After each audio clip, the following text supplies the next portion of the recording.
Si ustedes los jóvenes no asumen la dirección de su propio país, nadie va a venir a salvárselo, nadie, nadie. El Andén.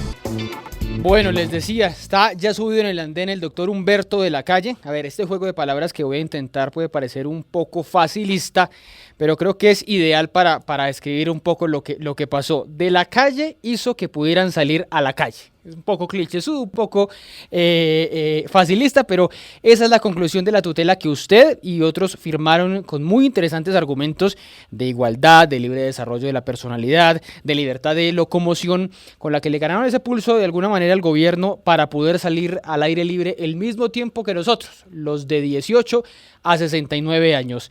Doctor Humberto de la Calle, buenas noches, gracias por subirse al andén, ¿cómo va? Bueno, pues un gran saludo, Ricardo, y saludo a todos los que nos oyen en el andén. Y quisiera complementar el juego de palabras con esto. Hágale, a ver, sí. Logramos salir a la calle, pero hay que irse por el andén, o sea, con cuidadito. Tampoco se trata de irse pues ahora a tomar trago en una fiesta de 500 personas. Está pero muy bien. Bueno, lo que sí es cierto es que esta juez dijo, muy bien, salgan en igualdad de condiciones a los otros, pero naturalmente somos suficientemente responsables para tener cuidado, ¿no? Eso, se le iba a preguntar, ¿cómo va esa rebelión de las canas? Ustedes, los que charlaron, los que se reunieron para presentar esa tutela, estos días, ¿en qué les ha cambiado la vida? ¿Están saliendo a la calle o están saliendo con cuidadito las 2 horas o ni siquiera las 2 horas? ¿Cómo va usted en lo particular, mejor dicho? No, dijéramos en lo particular, yo, de todos modos, desde el principio, cuando presentamos la demanda, dije, metámosla, pero hay que obedecer lo que resuelvan los jueces. Sí. Algunos hablaban de desobediencia civil y no, ya me parece que no debemos llegar porque es que esto tiene como 2 caras. Una, tú lo has dicho muy bien, Ricardo, es qué derechos tengo yo y el Estado no puede interferir con mis derechos, pero de alguna manera hay un punto en el que si supuestamente nosotros nos contagiamos, llenamos las UCIs, pues tenemos una responsabilidad con los demás. Ese argumento es un poco débil porque, ¿cómo le parece que ayer me fijé en las estadísticas del Instituto Nacional de Salud y mueren más los que están entre 60 y 70? Entre 60 y 70, o sea que de algún modo el gobierno tampoco le está pegando o no le pegó al objetivo central, que tendría que ser a partir de los 60. Pero bueno, la juez, ¿qué fue lo que dijo? Dijo, suspendo las medidas del presidente, sí, y ese es un triunfo. Traten de buscar una concertación. Y mientras tanto, pues hay de todos modos todavía una segunda instancia, pero ya el gobierno en la respuesta a la tutela sí, dijo que nosotros teníamos derecho a las mismas excepciones, o sea, las famosas 43 excepciones se aplican a los mayores de 70, o sea que en una forma u otra, pues yo digo que este tema está resuelto y está bien resuelto y vamos a tener cuidado, pero porque es que la discriminación, mire, le voy a contar esto, es que ustedes no me van a creer, hubo un memorando del gobierno, sí, cuando se hizo la concertación, donde nos daban instrucciones a los que llaman abuelitos, ¿no? Y entonces decían unas cosas absolutamente risibles. Una, desde la época de mi mamá, santa viejita, nunca la había oído más, y decía, cuídese del chiflón. Los viejitos tienen que cuidarse de óyeme, eso no es serio. Es decir, el sereno, el chiflón, todos esos fantasmas. Pero, o sea, esa no es la labor del Estado. Sí. Y luego otra todavía más dramática. Decía que no montáramos en bicicleta. ¿Tú puedes creer eso? Alberto Lleras pasó los últimos días de su vida montando en bicicleta y este memorando intentaba prohibirnos, pues, o desaconsejarnos. ¿Y alguna razón para lo de la bicicleta? ¿Alguna razón? No, que porque eso es peligroso. Sí, bueno, es que todo termina siendo todo es peligroso. Entonces, no, ahí sí había realmente una distorsión, pero ya estamos tranquilos y en lo personal, como tú dices, pues no, yo me estoy cuidando, yo salgo a caminar en los sitios previstos, estoy bastante encerrado, muy dedicado a escribir y a estar más bien en mi trabajo intelectual, luego dijéramos, no tengo queja y estamos tranquilos, pero bueno, eso fue un buen resultado, ¿no? Pero no lo ven aquí usted mirando lo que está pasando, aunque usted me dice la cifra de los 60 a los 70 es donde más riesgo cree que hay por las estadísticas, pero pensando, ¿no cree que fueron un poquito irresponsables para los que no son tan responsables? Ustedes se hacen ese autocontrol y ustedes dicen, no salimos, pero no falta, le pongo el caso de mi abuelita que dice, pues ya salió la tutela, yo puedo salir más tranquila. ¿Ese precedente no es el que puede ser riesgoso? No, porque eso se le aplica a todo el mundo. Es que ahí es donde está la cosa. Una cosa es que hay mayor daño del virus en la edad, en relación con la edad, que eso sí es indiscutible. Sí. Ya dije que de 60 a 70 se mueren incluso más.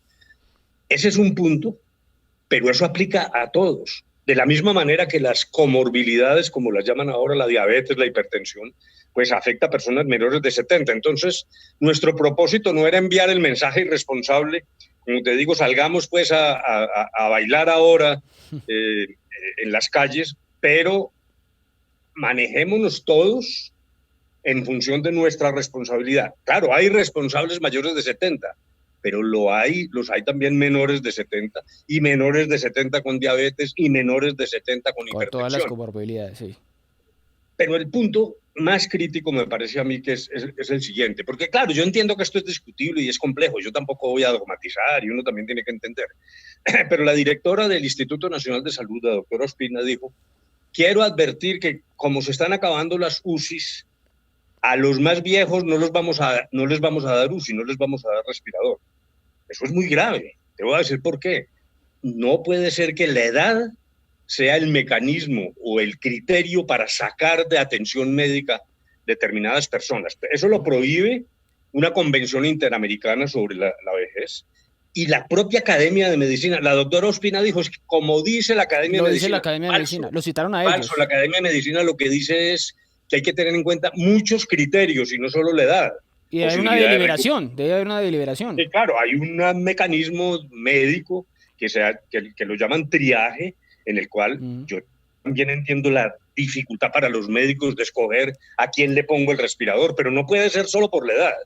Y eso, a mí sí me parece que eso genera para el futuro una cosa miedosa, que es que los viejos los convierten en inservibles. ¿Cómo te parece? Hay un almacén de estos de grandes superficies.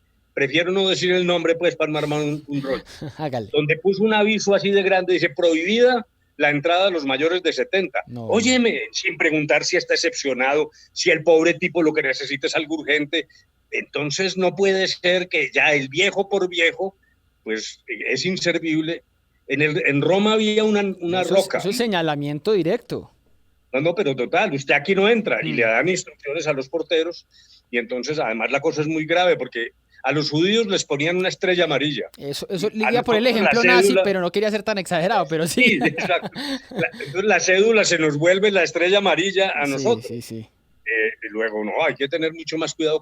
Te decía que en Roma había una roca que se llamaba la roca Tarpeya, donde tiraban por ahí a los viejitos por inservibles. No, pues. Hombre, algo ha pasado en la humanidad. Algo hemos evolucionado. Antes de Cristo hasta hoy. Algo hemos evolucionado, sí. Óigame, esta pandemia me está contando, a usted le ha tocado pues escribir, dedicarse a escribir, sí. Le ha tocado pues quedarse encerrado y pues le tocó padecer algo muy triste que fue pues la muerte de doña Rosalba. Pero más allá de eso, más allá de la muerte de su compañera de vida, de su esposa, quisiera preguntarle por eso, que me parece en palabras de alguien como usted pues que quisiera escucharlo, ¿qué es para usted la muerte? ¿Qué significa para usted ese momento de la vida que es la muerte? Sí, yo he estado meditando en el tema, tú lo adviertes muy bien, mi señora murió no del COVID, pero en momentos de pandemia, pues lo cual significa esos duros momentos en que casi ni podíamos entrar, no hubo, dijéramos, una ceremonia abierta al público, 10 parientes éramos los únicos que podíamos acompañarla y eso es duro. Sin embargo, a partir de esto y también, pues claro, hay una cierta maduración en la vida, donde la reflexión sobre la muerte empieza a ser una especie de compañera permanente. No es que uno se quiera morir y a lo mejor ya en ese momento, pues naturalmente sufrirá, pero me parece que la cultura occidental ha generado algo que es una gran distorsión. Los orientales aterrizan a la muerte con más tranquilidad. Aquí en Occidente esto se nos ha vuelto la supervivencia como una especie de obsesión, el deseo de durar más.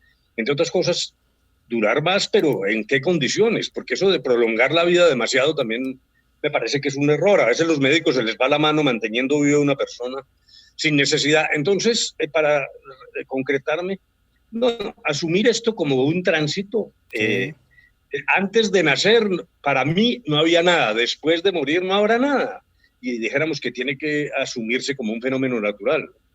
no es ese golpe que usted describe, Exacto. la diferencia entre orientales y occidentales. Aquí se ve más como un golpe, si le entiendo bien, ¿no? Entre otras cosas, lo curioso en Occidente es, dijéramos, la mayoría cristiana, y dentro de esa mayoría cristiana católica, que piensa que el muerto va a una mejor vida. Sí. Entonces, si va a una mejor vida, ¿por qué sufrimos tanto? Es que es una cosa como paradójica, ¿no? Sí, Si vamos a una mejor vida, que esto es lo que piensa el budismo, etcétera, pues deberíamos aterrizar con mayor suavidad y sin tanta angustia, Bueno, que es es una que dosis de angustia enorme. algunos dicen que somos muy egoístas y no queremos que ese otro se vaya para una mejor vida. Ese es el argumento también de los más Claro. creyentes. Pero Oye, entre otras cosas, a propósito, muchos dicen que es que el que muere es el que se queda vivo. O sea, sí, el daño de la muerte lo padecen es los otros, ¿no? claro que sí. Y Entonces, por mil razones, por mil razones por mil razones, sí, sí, que correcto. caben ahí. Oye, ¿y cómo fueron esos últimos días de ustedes dos en medio de esta pandemia? Usted con doña Rosalba esos últimos días enfrentando esta pandemia y usted, lo vimos ahí en la foto, muy bonita, usted haciendo de la fila, comprándole los medicamentos. ¿Cómo fue eso? No, dijéramos que el diagnóstico desde el principio era un diagnóstico fatal, era una enfermedad imposible de superar, un cáncer cerebral que siempre tuvimos claro que lo que se hizo médicamente con mucho amor por parte de los médicos fue, dijéramos, atenuar la circunstancia del deterioro. Ella tuvo una gran resignación, ¿sabes? Nunca la oí quejarse, decir, ¿por qué me pasó esto a mí? Nunca. Entendíamos que, repito, es la naturaleza. Y ahí déjame contar una anécdota. Este gran ateo y filósofo Hitchens, el británico Hitchens, su esposa tuvo un cáncer. Sí. Y en el medio del desespero, la esposa le dijo, Christopher, ¿y por qué yo? Y él le contestó, ¿y por qué no? ¿Por qué no? Todos pertenecemos a la raza humana. Hasta un pequeño virus invisible nos puede matar. Nos puede poner en jaque, sí. Luego dijéramos, resumo la respuesta diciendo que asumimos tanto ella como yo, con la tranquilidad, no dándonos con la piedra en los dientes, la blasfemia, la queja, qué fue lo que me pasó, qué he hecho yo. No, lo que hemos hecho es que somos humanos. Y vivir, ¿no? Supongo, vivir todo ese tiempo. Y vivir en ese tiempo con las crecientes limitaciones que ella tuvo, pero pues al final el desenlace, pues bueno, así es, esa es la vida, no hay nada que hacer. Oigan, a muchos no les gustan estas preguntas de suposiciones, pero se las voy a hacer, dos nada más. Sí. Una, si usted estuviera en estos momentos, si usted hubiera ganado hace 2 años, como querían muchos, si usted hubiera ganado hace 2 años, ¿qué estaría haciendo hoy diferente para enfrentar esta pandemia del coronavirus? ¿Qué ingrediente le agregaría? No sé, no estaría haciendo el programa de las tardes, no sé, algo que no estuviera haciendo en este momento o que estuviera haciendo. Para empezar, pues estaría encartado, ¿no? Porque hay que Claramente. hay que reconocer que fue la rifa del tigre y que el doctor Duque, pues, según Se la ganó. nunca pensó que le iba a tocar esto. Sí. Pero yo, para contestar, yo distingo prepandemia y pandemia. Uh-huh. Prepandemia, pues, hubiera hecho cosas extraordinariamente distintas. Sigo pensando que las nociones incorporadas en el acuerdo del fin del conflicto eran una ruta para Colombia. Me parece que hubo, cuando ha mejorado, pero hubo demoras en la instauración de los programas de desarrollo con enfoque territorial y hay cosas que el Estado no está cumpliendo. Sí. La reforma política está en ceros, la reforma rural con muchas dificultades y ahora se anuncia por parte del Centro Democrático otra arremetida contra la jurisdicción especial. O sea que ahí yo estaría haciendo casi que lo contrario de lo que está haciendo el doctor Duque. Ya en la pandemia yo no soy crítico, me parece que podía haber cometido errores, pero claro, las cosas vistas después, predecir el pasado siempre es muy fácil. Sí, la alineación del partido de fútbol. La alineación del partido de fútbol, exacto. En mi tierra los que juegan billar dicen la carambola después de hecha es fácil. Claro, después de hecha es facilísima, pero no, yo creo que ahí dijéramos diferencias entre Duque, Claudia López, en fin, que además son comprensibles, son visiones también distintas, es una cosa más profunda. Pero bueno, yo creo que hace lo que se puede, que está haciendo lo que se puede y yo en esto prefiero no tener una voz agresiva y crítica porque en esto estamos embarcados todos en medio de una cosa muy difícil para la humanidad, ¿no? Y la otra suposición que es para hablar del proceso de paz, de la implementación más que todo del acuerdo de paz, que es lo que estamos viendo ahora, y usted ya me estaba mencionando algunas cosas. También de su posición, si pudiera ser algo diferente, ¿lo haría del 2012 al 2016, que fue ese proceso del acuerdo de paz? ¿O me dice desde el inicio, no le hubiera aceptado la llamada a Santos, se le hubiera dicho a Santos, no, habría hecho algo diferente en ese lapso del proceso? ¿Durante las negociaciones o ya después del acuerdo, dices? No, desde el 2012 que lo llamó el Desde presidente el Santos 2012. hasta 2016 que No. terminaron. ¿O todo igual? Yo siempre, yo pronuncié una frase que me dieron madera pues durísimo, Sí. porque no la entendieron en su contexto. Una frase que parecía de un tipo orgulloso o arrogante. Cuando dije que ese acuerdo era el mejor acuerdo posible. Sí, me ¿Qué es acuerdo. lo que yo quiero decir? Es que no hay una calificación de los acuerdos como los terremotos, la escala Richter o las notas de un estudiante que gana con 3 y pierde con 2,8. Eso no existe. Por lo tanto, yo sostengo, el mejor acuerdo es el que logra ser firmado. Uh-huh. Ese texto fue firmado, en ese sentido es el mejor acuerdo posible. Claro, yo creo que las FARC hubieran querido unas cosas y de pronto nosotros otras, pero allí fue el punto de encuentro y en ese sentido yo casi siempre digo, yo no le cambiaría nada, porque es que ese es como un reloj suizo, eso usted le quita una pieza y se desbarata. Y se desbarata. Por ejemplo, para ser concretos, el Centro Democrático decía, no, pues que no vayan al Congreso, en cero participación política, no hubiera acuerdo. Sí. No es que fuera mejor o peor, es que no lo habría. Y son piezas maestras de una cosa que es sistemática. Entonces, el acuerdo era ese, lo que sí implicaría una diferencia, y ya lo dije con Duque, es que yo nunca hubiera vacilado un segundo en continuar firmemente trabajando en temas que hoy están un poco descuidados, ¿no? Oye, ya que me estaba mencionando eso del Congreso, a inicio de semana hubo una discusión de esas que siempre suele haber sobre el acuerdo de paz en el país por la llegada de Sandra Ramírez, la compañera, la esposa de Tiro Fijo, a la segunda vicepresidencia del Senado. Y muchos de los que respaldamos el acuerdo de paz, pues vemos eso como un gesto, una muestra de que sí se puede, de que es un cumplimiento, de que es una demostración de eso. Pero ella, en la entrevista que nos dio aquí en Blue Radio, pues trataba de dar explicaciones sobre lo que ha dado ella, no lo que le ha dado el Estado, sino lo que ha dado a ella. Entonces decía ella que no reconocía que hubiera habido reclutamiento de menores en las FARC, que no había habido crímenes sexuales y que hasta este momento la JEP no la había llamado a ella en particular. Dice que sí ha llamado, por supuesto, a otros integrantes del partido o de la exguerrilla FARC, los excombatientes. Todo eso que dice ella, que genera cierto rechazo de la gente, de ese negacionismo, esa lógica, esa retórica de las FARC, no les termina dando la razón en algo a esos que hablaban del no, a esos que decían, vea, eso es lo que va a pasar, ellos van para el Congreso, pero no le van a responder a la justicia. Bueno, entonces, sobre la primera afirmación que tú hiciste, yo la comparto plenamente. Uh-huh. Más allá de la conducta personal de cada quien y de las FARC como conjunto, pues se firma un acuerdo y el ingreso a la mesa directiva del Congreso, pues es un acto de reconciliación y debe leerse de esa manera. Es un acto positivo que muestra, hombre, sí podemos. A uno puede que no le guste un congresista X, Y o Z de otro partido. Que esté en la presidencia del Senado, por ejemplo. Por ejemplo, pero fue la decisión que tomó el Congreso y en ese sentido pues estamos funcionando con unas reglas de juego que en el caso de Sandra pues tienen ese contenido simbólico que tú dices. Ahora, yo no oí las declaraciones de ella, pero el negacionismo de las FARC sí me parece muy nocivo, porque hay cosas que son realmente indiscutibles, son evidencias, y a estas alturas de la vida, en vez de estar negando, lo que tendrían que hacer es reconocer ante la jurisdicción y ante la Comisión de la Verdad, por 1000 razones que de alguna manera tú ya las diste, porque eso sí genera cierto desconcierto, pero sobre todo por una fundamental.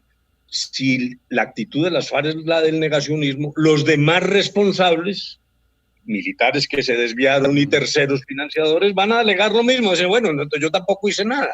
De hecho, está ocurriendo. Hay militares que se han presentado a la JEP por la vía del reconocimiento, que se supone que es para aportar verdad, a decir, no, yo vengo a sentarme aquí a que me pruebe el Estado porque yo soy inocente. No, pues si ese es el juego, Si ya es la fue actitud, juzgado. es otra cosa, sí. Sí, claro, no se trata de repetir un juicio simplemente porque te voy a rebajar la pena, no, se trata es de aportar a las víctimas y a la verdad. Entonces, el negacionismo es muy mala conducta para todos los responsables, porque precisamente la Comisión de la Verdad es un instrumento Sí.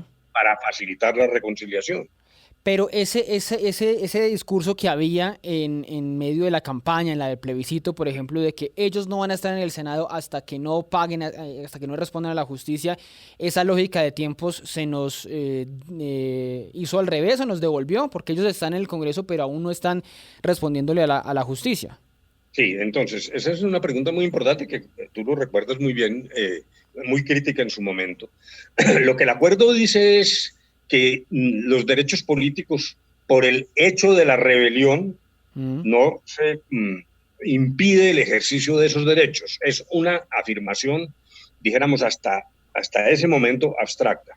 Lo que implica ahora una discusión que seguramente se vendrá en Colombia y que va a ser dura, es, muy bien, están en el Congreso porque sencillamente están en proceso y hay una presunción de inocencia o por lo menos un tipo de garantía democrática para esto. Pero ¿qué pasa? ¿Qué pasa cuando alguien sea condenado a desminar durante 5 años en el Orejón, que es un corregimiento alejadísimo? Casi que físicamente le quedará imposible venir al Congreso.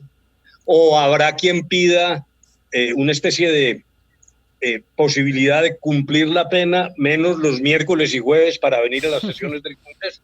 Esa es una discusión que tenemos que aterrizar y que realmente no se ha dado y que va a ser dura, ¿no? Hay que prepararse para eso, ¿no? Cuando pero empiece todo la eso, JEP a dar sentencias, ¿no? Dice usted.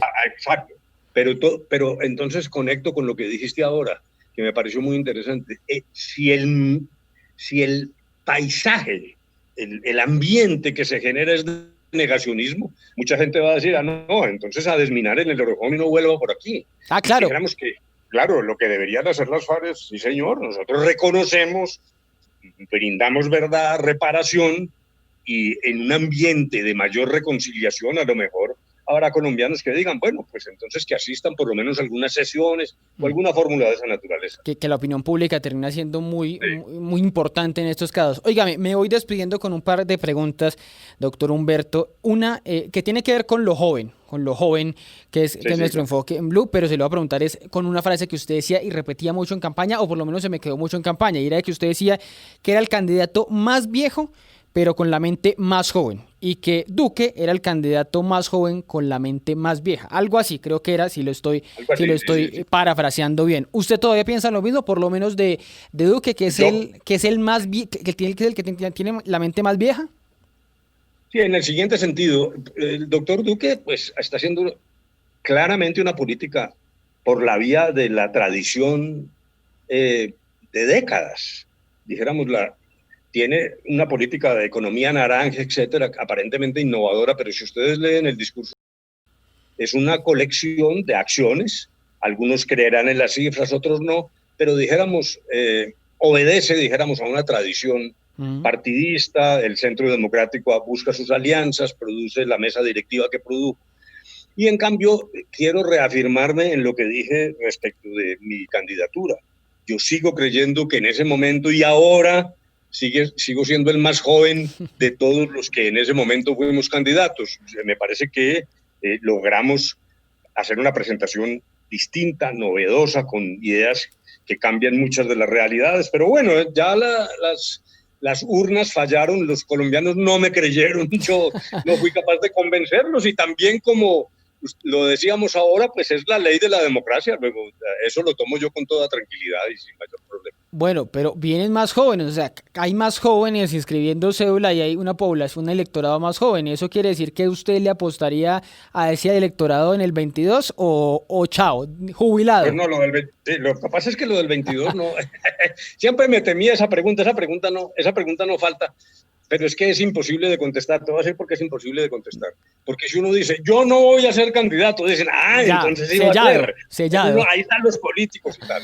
Y si uno dice, sí voy a ser, pues armamos un tierrero innecesario. Entonces, por ahora, del 2022 no hablemos. Lo que sí quiero señalar es, dijéramos, yo tengo 2 sellos indelebles en mi vida, el de la constituyente que yo creo que sigue vivo porque es mucho de la Constitución lo que no se ha cumplido y lo que significa precisamente de mensaje joven, y segundo, del proceso de paz. Yo seguiré donde me toque en esa línea y con vigor, y además espero que con creatividad y con ideas novedosas, pero fuera de la cosa electoral, porque por ahora preferiría no contestar esa pregunta o ese sesgo de la pregunta en relación con las próximas elecciones. Óyeme, y lo último que tiene que ver también con joven era, ¿usted cuántos años tenía en el 66?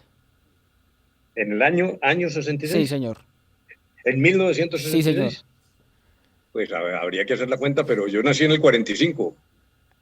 En 50. 21 años. 21 años. 21 años. Bueno, es que le quiero recordar sobre el titular ese que me parece maravilloso, ese de La Patria, que dice: cancelan la beca a un estudiante subversivo. Ah, sí. Ese titular de abril del 66, aquí lo estaba viendo. Sí. Y quiero preguntarle, obviamente, porque esa es una Manizales, obviamente muy conservadora, muy goda, más de lo que siempre ha sido. No sé en ese momento usted cómo la veía, pero ¿qué se acuerda de ese momento, de esa historia que obviamente la utilizaron contra usted en la campaña? Porque es que decía: cancelan la beca a un estudiante subversivo. Entonces usted era guerrillero desde chiquitico, desde claro, los 21 años. ¿Qué pasó ahí? ¿Cómo fue esa historia? Porque eso está clarísimo. se lo lea. En las horas de la tarde, el gobierno departamental, por intermedio de la Secretaría de Educación, dictó un decreto por medio del cual se cancela la beca que venía disfrutando el estudiante de la Universidad de Caldas, Humberto de la Calle Lombana. O sea, de decreto y todo se fue usted en ese momento. Sí, correcto. No, el cuento es sencillo. Mira, mis padres, en una época en que yo tendría 6 meses o un año, fueron expulsados por la violencia política de una población que se llamó Manzanares. Mi padre primero recaló en Pereira y después en Manizales, y dijéramos, logró obtener una beca para cuando yo empecé los estudios primarios. Ajá. O sea, mucho antes de esto. Una bequita que me pagaban en el gobierno departamental durante largos años, como una ayuda para los desplazados, si lo pusiéramos en lenguaje actual. Sí. Pero vino una huelga en la universidad por un reclamo que era el reclamo de mayor presupuesto. Una cosa crónica en las universidades públicas. Yo estudiaba en la Universidad de Caldas. Universidad pública. Entonces hicimos una estupenda manifestación. La Universidad Tecnológica de Pereira se vino a pie hasta Manizales. Hicimos una enorme concentración en la Plaza de Bolívar, sí. Y el gobernador, que era un militar. ¿Por qué era un militar? Porque estábamos en el proceso de división de Caldas y eso se estaba volviendo una cosa como de orden público. Entonces Carlos Lleras nombró al general Vanegas Maldonado gobernador de Caldas. Entonces yo me eché un discurso criticando duramente al gobernador porque nos dio la espalda, ni siquiera nos quiso recibir para hablar del presupuesto. Y a partir de allí, entonces, sin mi participación, siempre lo he dicho, pero juro que es verdad, pues hubo disturbios. Y dieron la orden de capturarme, estuve preso un día y luego como consecuencia me cancelaron la bequita, lo cual era una estupidez. Sí, pero bueno, le dieron ese tinte del subversivo.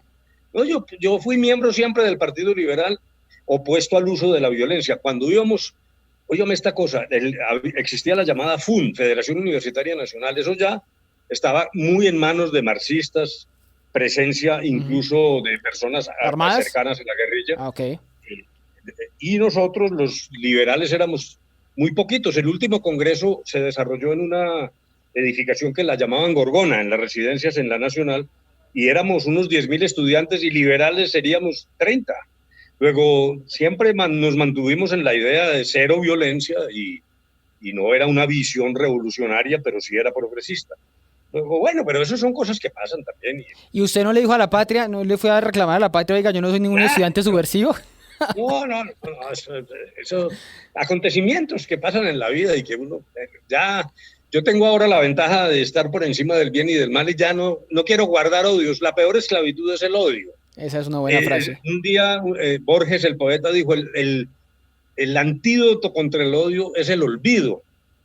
No el otro odio. El otro odio. El olvido es un buen castigo también para muchos también es un buen castigo. Óigame, doctor Humberto, como siempre, muy interesante, muy divertido. Aquí nos reímos, gozamos con sus historias y pues nos estaremos escuchando y hablando a ver en qué está perfecto. Usted, en qué está el más viejo, el más joven de los más viejos, para ponerlo así. No, estoy escribiendo un nuevo libro, estoy muy concentrado y muy disciplinado. Sí, y espero, voy a ver si logro salir pronto. ¿Y de qué va a ser el libro? Realmente. Pues quiero hacer un recuento de acontecimientos, como un poco lo que acabamos de hacer tú y yo. Sí. No unas memorias, porque eso es muy aburrido y yo tampoco doy para tanto, pero sí he participado o he sido testigo de momentos claves en Colombia, la Sí. constituyente, el proceso de paz, cuando no va a referirse tanto al proceso de paz, pero acontecimientos de la vida política, personal, reflexiones, la religión, el ateísmo, precisamente hay un capítulo sobre la muerte, el buenísimo. suicidio, bueno. Entonces, O sea, una charla de estas en libro y para largo, para usted sentarse en la hamaca a pasar el rato. Bueno, pues, doctor de la Calle, un abrazo muy grande y que le vaya bien estos días de pandemia. Te agradezco muchísimo, Ricardo, y al andén un gran saludo a todos los que nos han oído. Bueno, señor, seguimos en el andén, ya viene el debate aquí en Blue Radio para que no atropellen la opinión. Si ustedes los jóvenes no asumen la dirección de su propio país, nadie va a venir a salvárselo, nadie, nadie. El Andén.